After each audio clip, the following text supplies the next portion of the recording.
Welcome back to this week's episode of People Over Politics. We have a brand new guest, and it is Thanksgiving week. Thanks for joining us, Zalika. Hey, my pleasure. Thanks for inviting me. Yes, absolutely. And you're a jack of many trades, but for people who aren't familiar with you, tell them a little bit about you. So, my name is Zalika Pringle, and I am a yoga instructor and martial arts instructor. I've been teaching for a little over 9 years. Um, I also make jewelry. I help with event community planning um, here in DC, where I grew up. Um, and yeah, I mentor children. I do creative projects. Um, right now, my main focus is my company, KurozLotuz, where I'm infusing my passion and wisdom in um, body mechanics and stretching and martial arts, and kind of fusing it together to create a program for people who find it hard to be consistent. Um, it's a it's a complicated thing. So I really focus on the mental health side of fitness as well as the physical side. Absolutely. And I think I came to find out about you and your business on Instagram, probably through some mutual friends. But of course, it's great. What you're doing. Self care. Not only self care, but self defense, right? And so one of the things that I was very surprised about is you're a black belt, right? So a lot of people might not know, but you're a black belt. You're an instructor. Um, tell us about that experience, just becoming a black belt. Oh man. So I'm I'm a bit of a nerd. No, I'm a nerd. I don't want to say it a bit. So I loved video games since I was young. Watching old kung fu films with my big brother, and just like seeing small frames like mine um, do powerful things. So I was always inspired by the study and the ways of martial arts. So I got the opportunity to work at a martial arts gym um, when I got out of college, and the students there, I was more so focusing on their educational development and social skills. Um, but of course, they would come and ask me to help them with their martial arts techniques, simply because like I could tell when something was off and needed to be adjusted. I used to be a cheerleader and do gymnastics, so it's like um, certain motions were kind of similar. So eventually, the instructor, encouraged me to start joining class, even though I would be in class with the children. Um, so I started that, and three and a half years later, uh, got my black belt. It was a rough journey, and I say rough because um, yes, I was already in physical shape, but the the mental expansion that I had going through that journey, um, learning more about myself, uh, and just really being able to be reflective and be a good role model to my students. Um, and I fell in love with it. Absolutely. And that's something you honed in on. For one, it was important to you, but it's also important to your students to find this discipline. And I'm an instructor and have been an instructor for years in wrestling, right? So Oh yeah, try I to saw get that. yeah try to get back in the ways that I know, which is wrestling. And I know wrestling is a an art form in itself, Mhm. right? So I know that I used to coach in Baltimore, and was one of the most rewarding things. Definitely not rewarding in the sense that, I make a lot of money off of it. Rewarding in the sense that, like, it was a very positive interaction, for those kids. And, to be honest with you, some of them, that was the best time of the day, Right. wrestling practice, very, stress free, get to unwind, get to be with their peers, and, kind of one thing that you probably find out is like you could be a coach, an instructor, but there's a lot of personal development and Hmm. that goes on and happens, and you can't just ignore that as a coach or instructor. So that I'm sure that's something that you can attest to as well. It's not just the coaching, actually like teaching them the moves or the discipline, but actually giving them guidance about like everyday life and challenges that we all undergo. Yeah, absolutely. Like I've even checked myself over the time I from when I started teaching to up to now, and I used to be mean Coach Z, but it was because like I wanted I wanted them to get it. I wanted them to understand it, but I was like, you know what? This is not the way. Like I have to show a better example. If I'm telling them uh, to have self control, have integrity, and to stand up for moral correctness, then I need to make sure that I'm checking myself. So at times I realized, it wasn't them that was, irritating me in the moment. It was something else that triggered me earlier in the day, and it came out at that moment. And so I turned those times into like learning moments. I stopped, I reflected for a moment, took a breath, apologized for, raising my voice at them or something like that, and then explain. And then, it opens the door for a conversation. We have a little conversation for a couple of seconds, and then we get back into it. And usually from that point on, they're a little bit more focused because we had established an understanding. And I'm not talking to them like they're little babies, like because For you have sure. to speak to children in a way that is going to expand their mind. Don't keep them locked in this box. They're not going to stay 5 years old forever. Of course, of course. I mean, and the couple things you mentioned was one, emotional maturity. So it took emotional maturity to, actually say what you're going through and check yourself, correct yourself, and then express this to the children in a way that they understand. And then, like you said, it was a meaningful connection that was built. Because kind of vice versa. Let's say I see a kid have an outbreak, right, and hey, how to properly conduct himself when he's angry. But sometimes you do just need to blow off that steam, Hmm. right? And but the thought is like teaching them that like, hey, you can redirect this anger, and the thought is like, don't let someone or something get let that take your power away. Like I like to explain it to like wrestlers, like like this guided power, but if you're like blinded by anger, you're not thinking clearly. Right. So Exactly. definitely use it to fuel you, but don't be blinded by that anger because a lot of times you're not thinking properly. Hmm. You know, your IQ is off a few percentage points when you get angry. So yeah, remain calm, remain level headed, and that brings me to my next thing was we have you do martial arts, but you also do yoga, so that goes hand in hand. Um, do you feel that like I've been trying to do yoga more often. I used to do yoga, of course, when I was doing wrestling. And one of the things I encourage people is to do yoga in the morning because I feel like it helps balance you and helps get you ready for the day. Uh, you know, what advice do you have for people, and how often do you do yoga?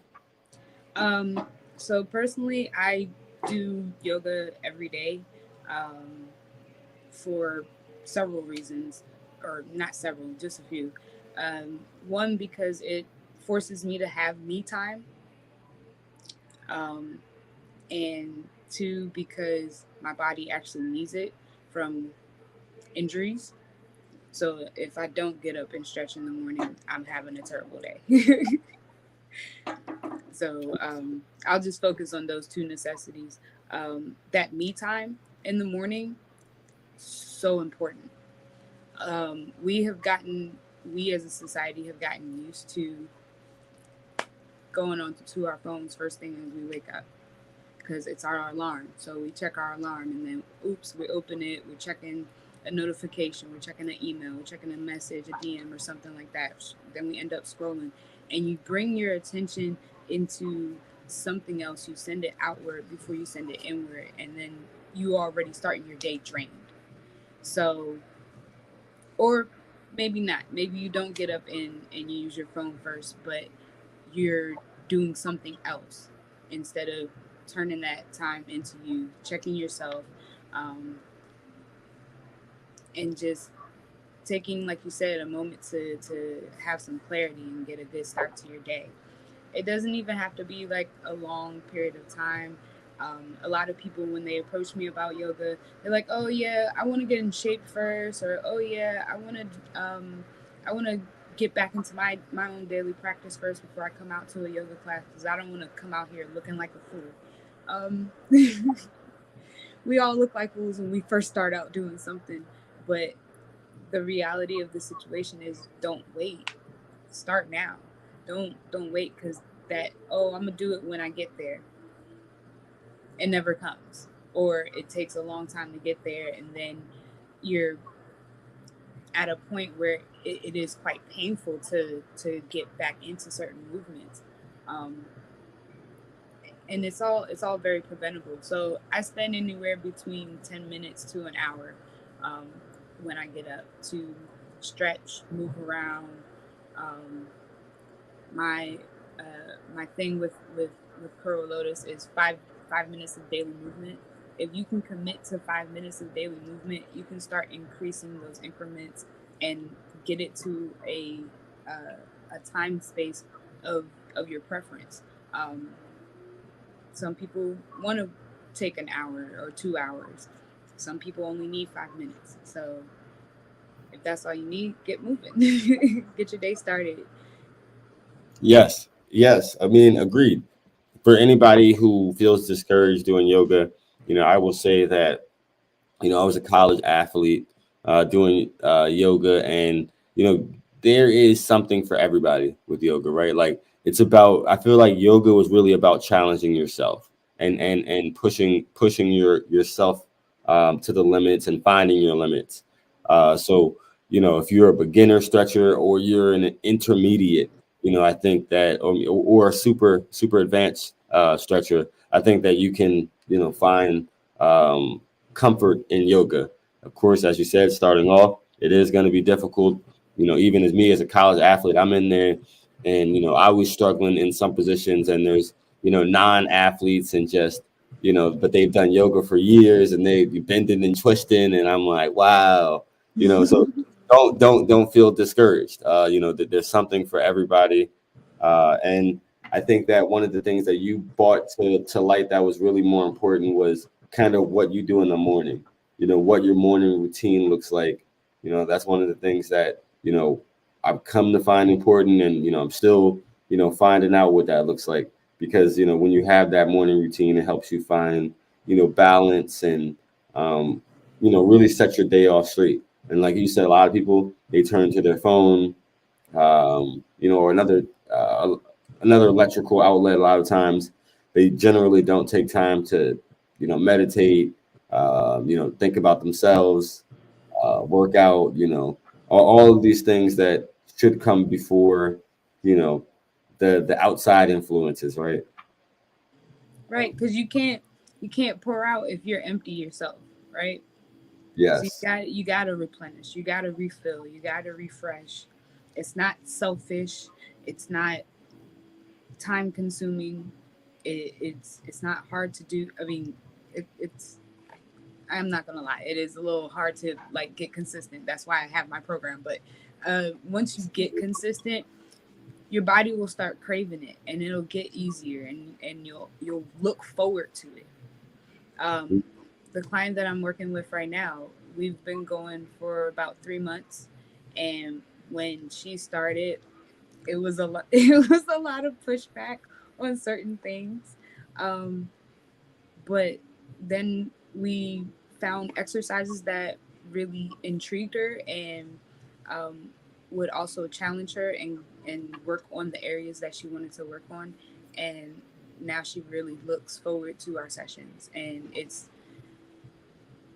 really um, fulfilling to see, someone have that aha moment in their head, and it shows in their face, like, oh wait, I couldn't do this, a week ago, and now look at me. Now now I could do that. That's encouraging, and we love to hear stories like that, and see stories like that. And one of the things that I wanted to ask you is, so I know that you're a cannabis enthusiast, or cannabispreneur, like myself. Some call me the cannabis councilman for being a patient and an advocate. So tell us about your cannabis enthusiasm, you know, um, your business ventures, and what you think the future of Maryland cannabis should look like. Oh, wow.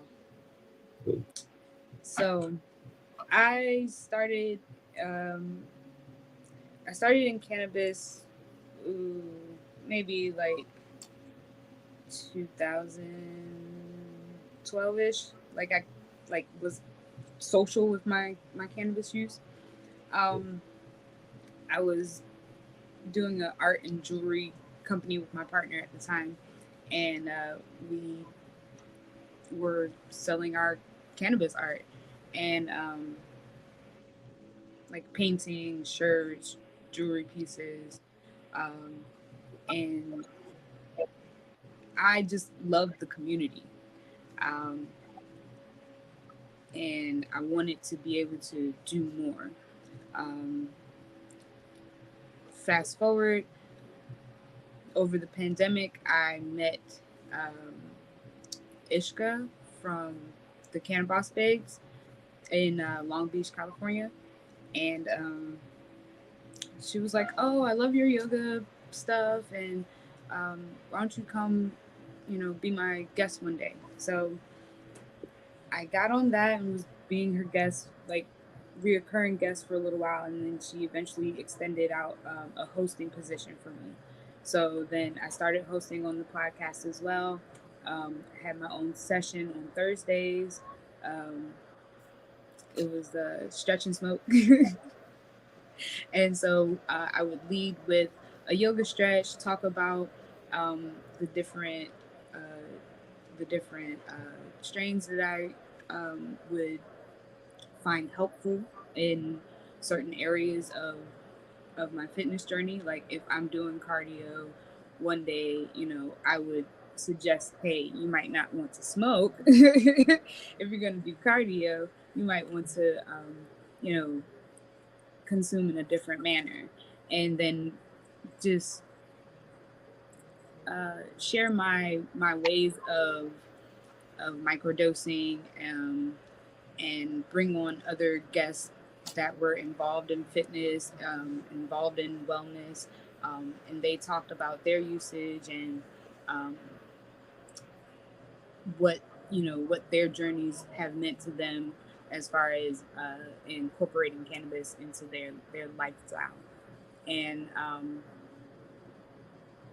right now, I am working on my own podcast called More Than Smoke with Kuro, and I hope to be able to focus more on, like I was doing with my segment on the Cannabis Babes, the fitness aspect and how those things relate to each other. There's a page that I follow called Sports and Cannabis, and I like what they're doing as far as um, interviewing celebrities and athletes that are now more coming forward about their own consumption and how it helps them, um, trying to break the stigmas and get people to understand, the lazy stoner is a myth. I mean, yes, there are some people that are lazy, but those are lazy people, not lazy stoners. I don't think I've ever met um, within the circle of people and the network of people that I've been able to get to know. over the last 10, 12 years uh, that are lazy at all. These are some of the most forward thinkers that I've been able to, be blessed to be in the room with, or virtually with. People that are not just about the money, but about the community, about getting the options out there to the people that need to know the options. Like what you were doing with the elderly, that was amazing. Like, I need more people to understand. Like, that's how you really start. You start within your circle. You hey, why are you not looking into CBD for this pill that you've been taking? Maybe it can help you out, or THC for the things I got more of that coming. I got more planned. I got more of that. I said, no, I got more of that planned. yeah, good. It's a way to introduce it to them in a non-threatening way. And when I have the professionals tell you about it, the business owners and the nurses, and the doctors, you might believe it a little bit more than just coming from me, right? And so, I have some things planned, and I'd love to involve you in some yoga capacity, or definitely like fitness and well-being. I know that there's definitely a lot of ways that cannabis will be synergistically used, right? And I want to be able to, in a meaningful way, connect businesses with cannabis, right? Like, I would love to have a cannabis entertainment district. What if we had something like that, like a cannabis entertainment district? That'd be beautiful. I've actually started working with. Excuse me, I didn't mean to cut you off. No, you got it. I'm gonna just remember that point. I've actually started working with a cannabis conference called the Real Cannapreneur Conference. It's based in New Jersey, but they're hoping to expand and be able to travel to start traveling to other cities. And they're really focused on putting minority forward and making sure that the minority businesses get their space to network and showcase, what they have and what they're trying to do for cannabis and the community. And I would like to see more conferences like that. I've been to pop-ups and stuff like that. I've been to smaller conferences, and I think there are a couple that are starting to do more of like really truly educating instead of just pushing their product down your throat. Like Black Cannabis Week. I was gonna mention that was the one I went to, because I just started really going to. That's exactly what I was gonna say. I was a speaker at Black Cannabis Week, and it was a beautiful thing. Daco put it on. I think it was. They've been doing it annually. So I definitely want to get something like that to happen soon. Like I said, I want something like that to happen in Maryland. I would love for it to happen at like Bowie State or like a Morgan State, which is HBCUs. That's my school. What's Bowie? MSU. Which one? MSU? Yeah, Morgan. Hey, it's still an HBCU. I'm a Bulldog. BSU. Oldest HBCU in the state, but we do love Morgan. We love Coppin. We love all y'all. I'm not gonna start no beef.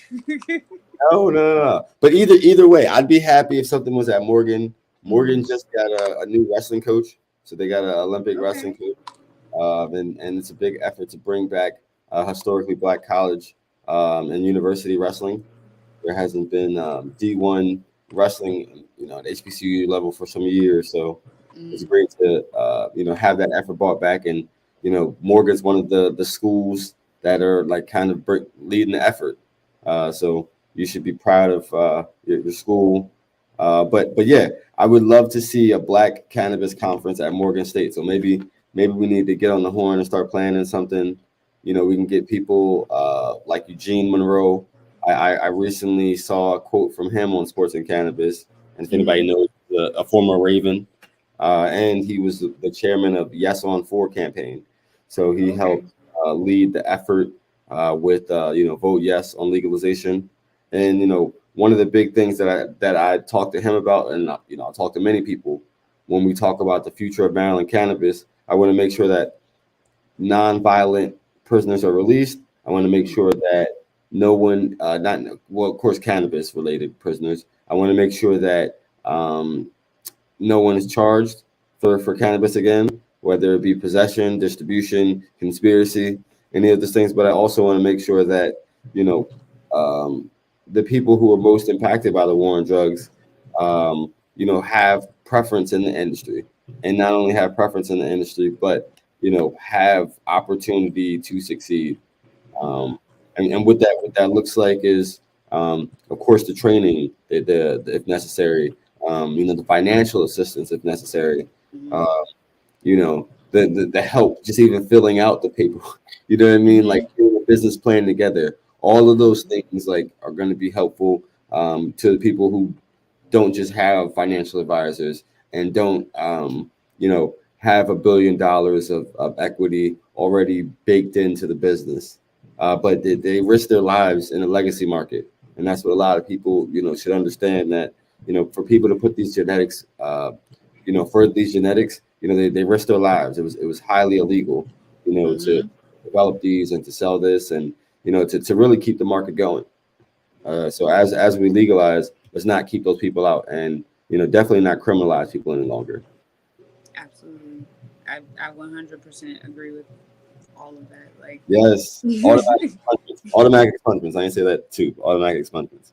Don't make them go through that oh, process. Another step. yeah, because that is a process.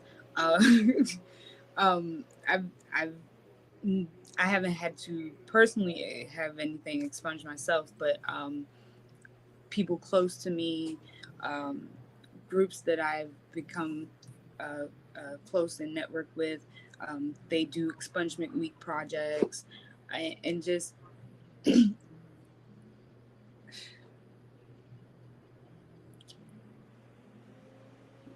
we're just all trying to live, you know, and to see some of these people in their stories and just like,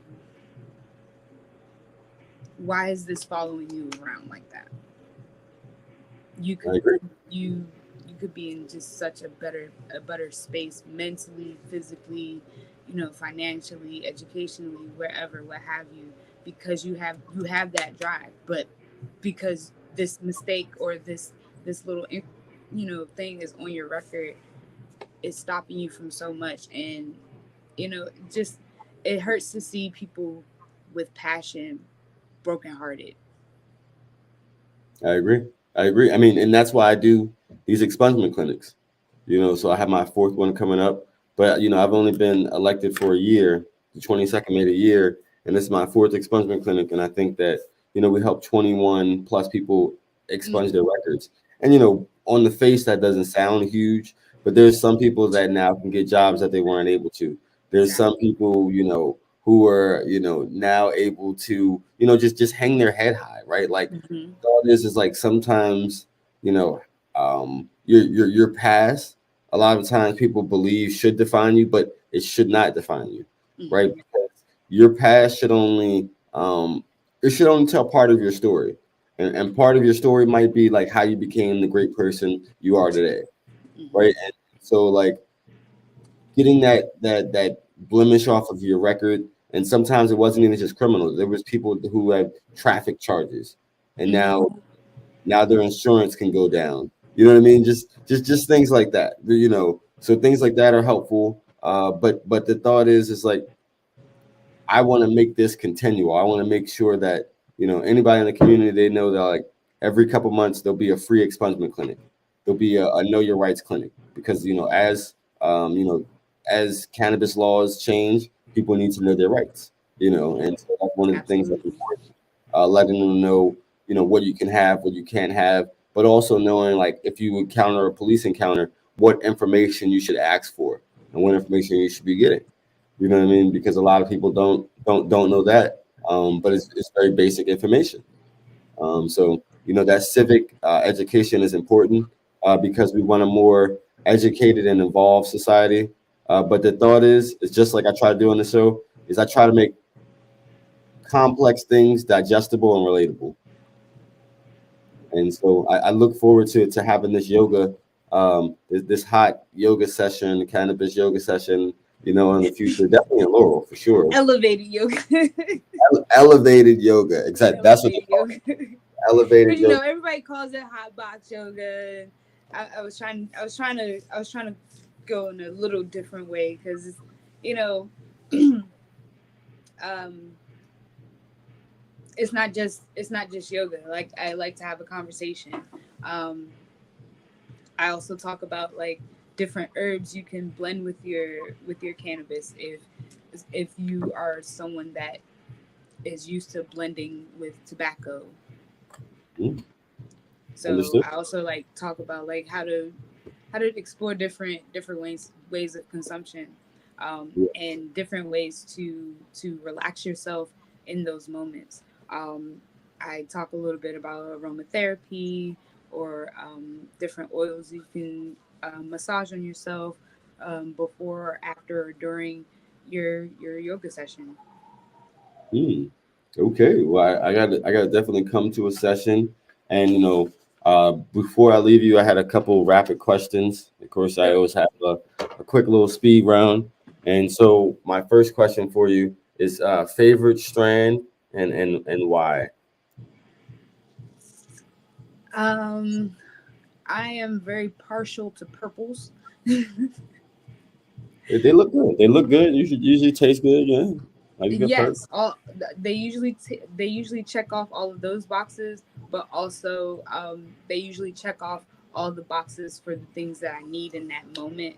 Um, the relaxation, the the help with the muscle spasms, the the help with the anxiety. Um, yeah, purple purple Okay. gets me there. So and I say purple because I say anything purple because there's different types. There are sativa strains and there are indica strains, um, that both equally uh, provide me what I need throughout the day. Because I'm a all day toker. I got you. I got you. And the next question I'll ask you is favorite superhero and why. Ooh, probably Storm. I think you're the first person Um, who said Storm. I don't know. This might be like the 50th episode or something. I got to go back and check, but okay. I like it. I like it. yeah, Storm because I I liked her ability to connect with the nature and Mhm. use that force. Yeah. Um, I also liked her backstory in the comics. Yeah. Like, it was cool. It was different to me. And yes, representation matters. She was a strong black woman. Yeah. I saw, what is it? Kiki Palmer's gonna play Storm or something now. That's gonna be pretty dope. I do like Kiki. Yeah. Okay. Number three, question number three is favorite method of consumption. I think I heard the answer already, but go ahead and tell us. Um, Although it's not the healthiest, blunts. I Oh, I okay. I like I like the process. I don't want to say ritual because I don't want to make people uncomfortable, but it's ritualistic for me. I like the process of choosing my bud, breaking it down, blending it if I want to blend it, and just really curating my journey, my elevation. Yes. And just to be clear, when you say blunt, we're talking like the cigar roll up, not papers, right? Yeah, not paper. Oh, yes, you are a true Baltimorean for sure. Yes, all papers over here, but no competition, no competition. I appreciate I'm you. not from Baltimore. I love Baltimore. I'm not from Baltimore. No, Don't I'm put just that on me. I got you. I got you. All my friends from the Yo, do not be upset. Um, so yes, I will talk to you soon. I All right. It appreciate was you. great talking with you. Yes, and so the last thing is tell people how they can stay connected. Give them your handles or Oh, what have you. yes. Absolutely. Y'all can find me, follow me, chit chat with me at KurozLotuz yoga. That's KurozLotuz yoga. My website is KurozLotuztribe.com. Um, you can find information on there about my one-on-one sessions, group lessons, and take my survey. Yes, yes. Definitely check her out.